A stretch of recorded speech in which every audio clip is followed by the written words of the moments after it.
Early political thought in ancient India started with a grim baseline. Human nature is inherently corrupt and deeply predatory. Looking at this translation of ancient law, we see exactly how they viewed a society left to its own devices. Without the constant fear of punishment, the stronger would roast the weaker, like fish upon a spit. The scholar and strategist Chanakya observed that without an omnipotent religious authority to keep people in check, the basic structures of morality simply shatter. People follow their instincts, and those instincts are destructive. To prevent society from cannibalizing itself, the state had to wield Daṇḍa, a term that translates to coercion, punishment, or the literal royal scepter. It was the brutal instrument required to enforce the law. Civilization is not an organic state of peace.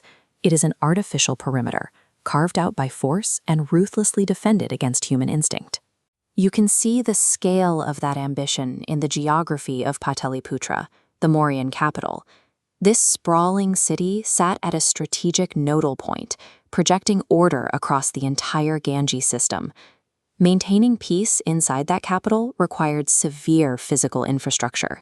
The city was wrapped in massive wooden palisades, guarded by organized legions of boundary guards, archers holding the line, and trapkeepers patrolling the perimeter. Enforcing the king's laws across the empire required a staggering military apparatus. According to classical sources, the Mauryan standing army swelled to hundreds of thousands of infantrymen, supported by cavalry and thousands of war elephants. This extreme militarization was a practical necessity. Beyond their borders, Hellenistic kings and rival powers loomed, eager to exploit any sign of weakness. The quiet, law-abiding streets detailed by foreign travelers were an illusion.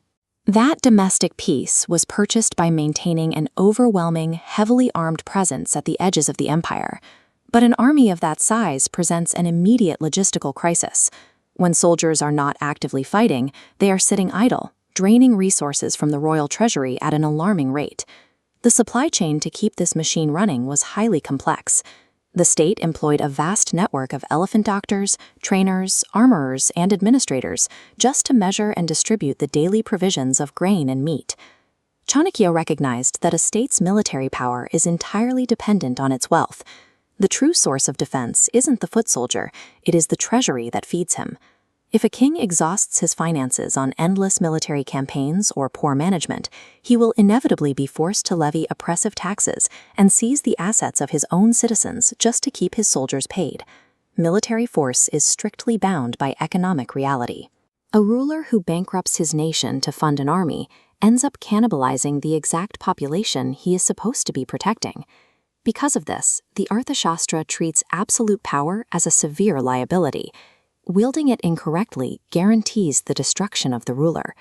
If a king hands down punishments out of anger or imposes penalties that are too severe, he becomes repulsive to his citizens. They will eventually rebel to survive. Conversely, if he awards mild punishment when a harsh penalty is required, he is viewed as weak.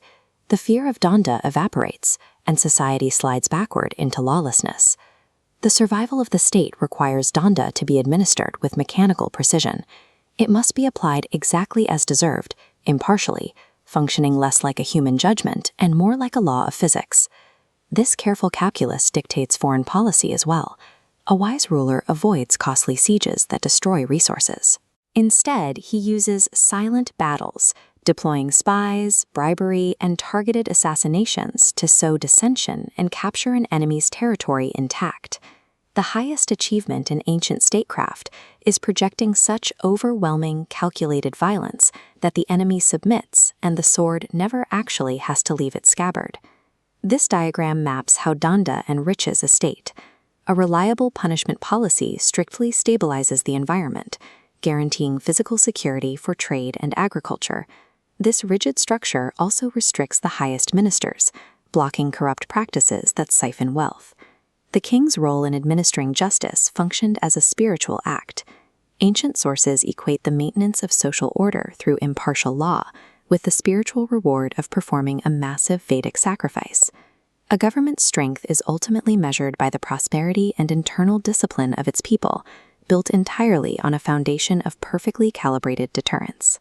Chanakya's framework shifted basic allegiance away from local sects and toward the Rashtra, the unified nation. By institutionalizing this sense of nationalism and backing it with permanent frontier fortifications, he built a deterrent so effective that for nearly a millennium after his death, no major foreign power successfully launched an invasion into the Indian interior.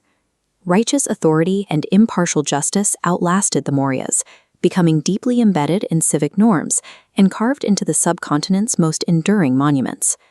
Coercive power creates boundaries, and impartial justice earns loyalty. But maintaining that perfect balance means a king must know exactly what his officials and citizens are doing behind closed doors. Next time, we examine the state's most invisible asset, its network of spies.